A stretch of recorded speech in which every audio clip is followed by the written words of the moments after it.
All right. Well, welcome back, everyone. I've got a special guest here today.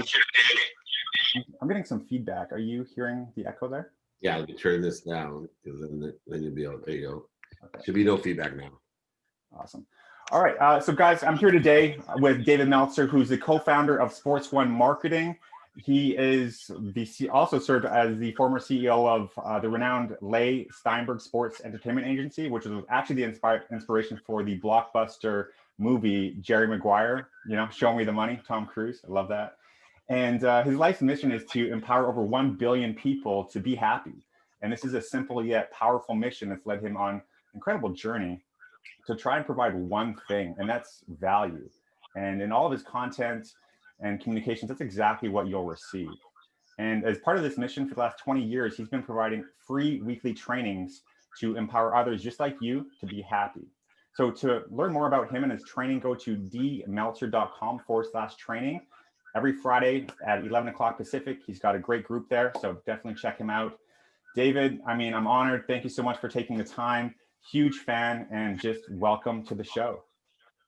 Yeah, thank you very much. I appreciate it. And I appreciate the platform to hopefully enlighten people and inspire them with a few stories and lessons to increase their mindset, their heart set, and hopefully their collective consciousness to simply look at things in a happy way and to be happy, because happiness is such a powerful, powerful thing. It strengthens us physically, mentally, spiritually, emotionally, and even financially.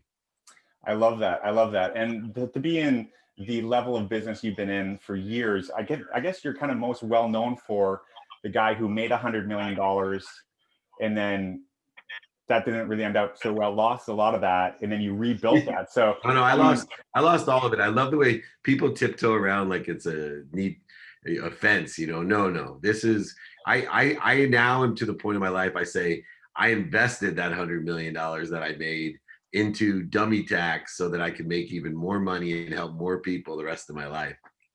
I love that. And, you know, to be honest, with the way the world is right now, I think a lot of people might be able to relate to that with COVID and the lockdowns and the businesses struggling. So what was that like when you're kind of at that rock bottom, and how did you pick up the pieces, as you say, and build it back up?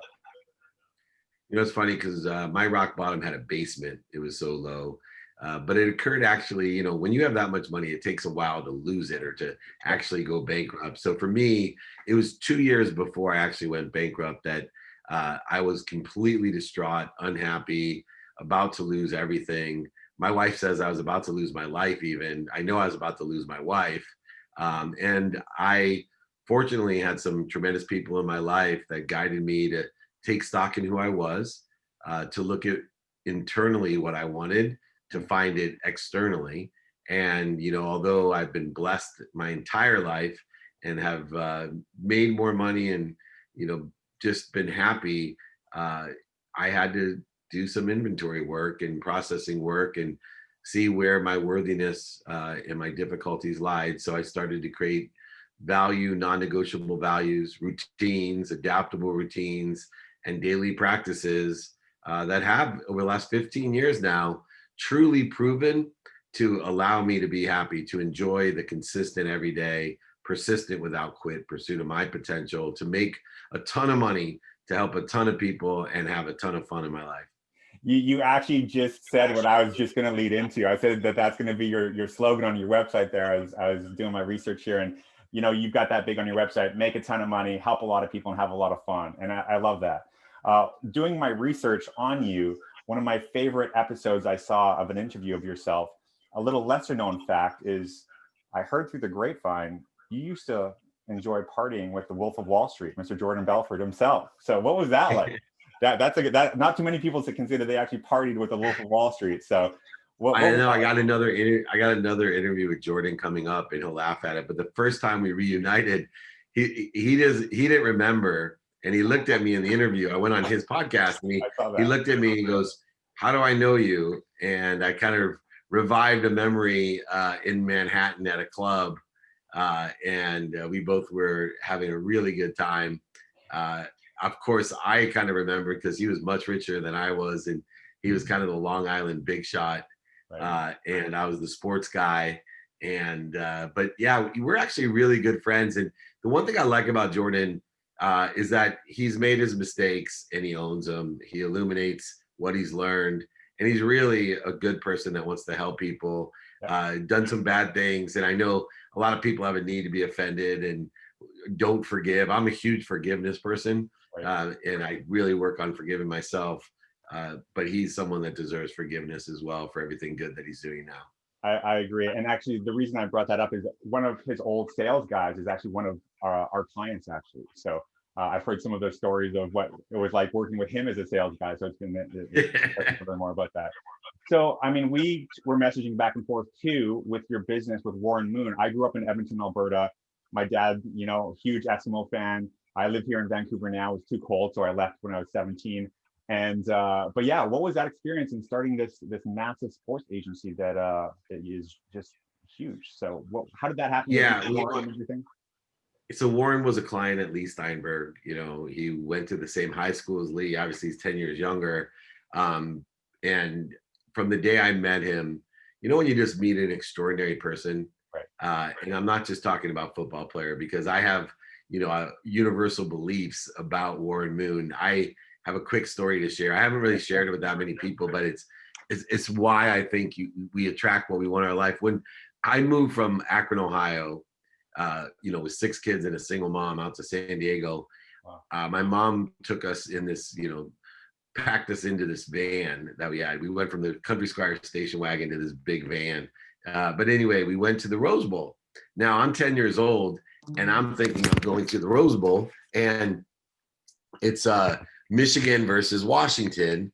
And there's an African-American quarterback. That's what they called him back then. I guess you're supposed to call black quarterbacks today, but he was a 16.5 point underdog, Warren Moon, against Michigan. And I was so excited that my mom had moved us out to California, and it was like 2 weeks before my birthday.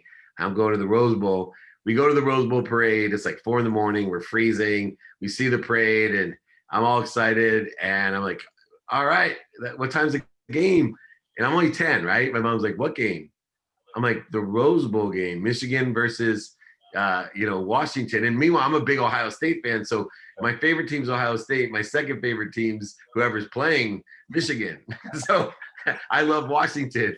I really didn't even know who Warren Moon was at the time. Anyway, I was crushed. We couldn't afford to go to the game. We listened on an AM radio, 760 AM, I remember. And I sat in the middle on the ground, and because the speakers were so terrible in this god darn van, and I listened to the football game, and Warren Moon was the MVP of the Rose Bowl. And I was 10 years old. By the time I was 40 years old, he was my best friend and my business partner, which is extraordinary. In fact, the first day I worked at Leigh, Leigh never told me that he was a partner.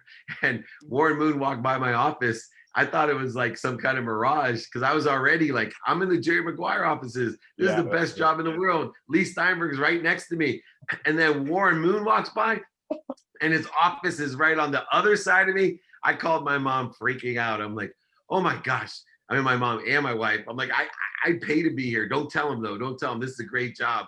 And but Warren, I realized his nickname's QB1 Kenobi because he's so smart. And he's such a good business partner, and he just never ever could he, you know, just exceeded my expectations. He's just like he is on the field, a perfectionist, and just an amazing performer. That's awesome. I actually have a background in sports. You probably can't tell, but I'm 6'7". I played college basketball, and like very, very briefly pro in the Philippines. You're only a foot taller than me. Okay. But your bank account's a lot bigger than mine, so you win that game. I don't define myself by my bank account anymore, but yeah, thank you. Yeah. I'd like to be 6'7" for one day. You know, when I was living in Asia, impossible to find clothes. So it's not I had no problem. When I lived in Korea, I had no problem finding clothes. You lived in Korea? Seoul, yeah. I was before sports, I was the CEO of the world's first smartphone manufactured by Samsung. Yeah. So I was in Seoul. I lived at the Ritz-Carlton there in Seoul, which was really fun. I remember in Seoul, they wanted me to wear a bathing cap when I went swimming. Yeah. And meanwhile, I'm like, why would I have no hair? I need a wetsuit. What are you talking about? Bathing cap? So you'll appreciate this. I was a university professor in Korea for a number of years. I lived in Incheon and also Busan. I went to Love Korea. a World Cup game in Incheon in the new stadium that they put out there. Yeah. So I've been there. Yeah, that's amazing. Yeah, it's great people, drinking culture is ridiculous. It's like no place else. Crown It's another Royal, level. another level. Yeah, I had a few secrets about that too. So. Yeah, we can chat another time. So do I. So I wanted to ask you this. I mean, gratitude is such a big part of your transformation. It sounds like. Where did that start from? What does that look like now, and kind of like a daily, weekly routine? Like, how do you really tap into that? Well, gratitude, I was blessed to be born into because my mom refused to live any other way. If I came down with the wrong attitude, she'd send me back to my room and tell me to think about what I was thankful for and come back. One of the reasons I lost everything is I lost gratitude. Gratitude's a superpower. I tell people all the time, you want to change your life, say thank you before you go to bed and when you wake up. Yeah. Do it for 30 straight days. I'll guarantee you'll change your life. Yeah. It takes 0.1 seconds. Easiest thing that you can do and most powerful thing you can do. But yet, even myself, it took me 9 months to do it for 30 straight days. But when I did, it changed my life and still continues. Why? Because it turns pain, what is normally a stop sign, into a turn signal. It turns pain into an indicator that you have a lesson to learn. It turns pain into a turn signal to tell you something better's coming. You got a better situation to get to or make your situation better. It is the ultimate finder, seeker, and ability to find light, love, and lessons in everything I do. Gratitude is the most important, most powerful thing in my life because it gives me my perspective. I love that. I love that. And one of the first kind of personal development content pieces around that was a movie and a book called The Secret. I'm sure you remember that. So I was I'm in the movie. I'm in the movie Beyond the Secret, and that movie helped as a catalyst change my life. You know, it's amazing. And I was 27 years old when that came out, not knowing what to do. And then I found that, and then I found internet marketing. I combined the two. I became one of the top affiliates that was marketing and selling the coaching programs and conferences for a lot of the speakers from The Secret. So I did that for about 3 years. Do you know what TLC is? Transformational Leadership Council with Jack Canfield, Bob Proctor, Lee Brower. Yeah. So I actually, weird enough, I was consulting for Lee Brower, the attitude of gratitude. The rock guy. The rock guy. And he told me they had just started this transformational leadership council with Fred Johnson and Jack Canfield. And he started this thing, and then he came back and said, it was in San Diego, the very first one. And he said, they just filmed with Rhonda Byrne, this movie, The Secret. Crazy. And my wife thought it was awesome. I poo-pooed it. I'm like, that's so BS. And meanwhile, it ended up changing my life. And I'm on the Transformational Leadership Council today with all of those great people in the movie. Amazing. Lisa Nichols, Reverend Beckwith. And I ended up being asked to be in the Beyond the Secret movie, which is the sequel to The Secret. Yeah.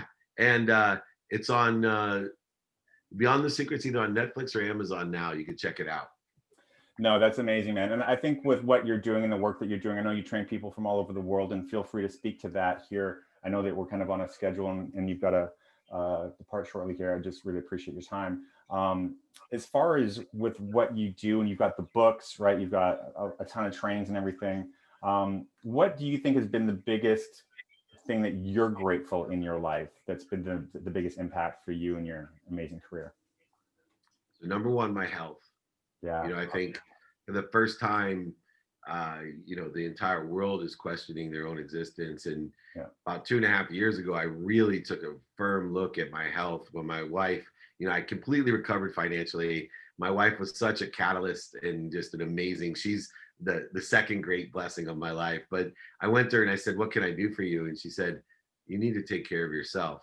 Because if you take care of yourself, I know how many people you will take care of. Right. But you got to put your health first. You can't put the family first anymore. You can't put your activity you get paid for second. You got to put your health first. So I don't get sick. I'm blessed to be healthy, and I don't take it for granted every day. You know what they say? A healthy person has 1,000 wishes. An unhealthy person only has one. Yeah, be healthy. Yeah, I agree. I agree. And do you think that, because I know your background, you're a lawyer, right, by trade. That was actually Yeah. my degree was actually in pre-law, mediation and conflict resolution studies. Do you think that you made a good decision not going that route? Because a lot of lawyers, I always say, are like the most stressed out, depressed, overworked, unhealthy people, right? It's sad but true. They make a lot of money, but it's the lifestyle they pay for it. Yeah, it's a scarce energy, right? I ended up being in an abundant energy in the internet and sales and business development and entrepreneurship. The good thing about wanting and driven to receive so you can give is there's an abundance of what you can receive. Unfortunately, in the law profession, even though a lot of lawyers help people, it's a very scarce profession where there's overselling, back end selling, lying, manipulating, and cheating on both sides. There's a limited amount of time, which means there's a limited amount of payment. I like limitlessness. I like infinity, right? I like to live in the instant between limitless and infinity, and the law profession does not have it. Now, I will tell people out there that the legal education that I received was phenomenal. Absolutely. I went to Tulane Law School, and the critical analysis, the communication skills, the ability to find strengths and weaknesses in stories and lessons. I could never replace that education. But yes, one of the great blessings of my life is I decided not to be an oil and gas litigator, and I decided to get involved in the internet instead. Well, you've impacted and helped a lot of people make a lot of money, be happy and have fun and help others. So you've achieved your mission there for sure, my friend. And where can people go to find out more about you and get involved with all the great service that you're putting out there into the world?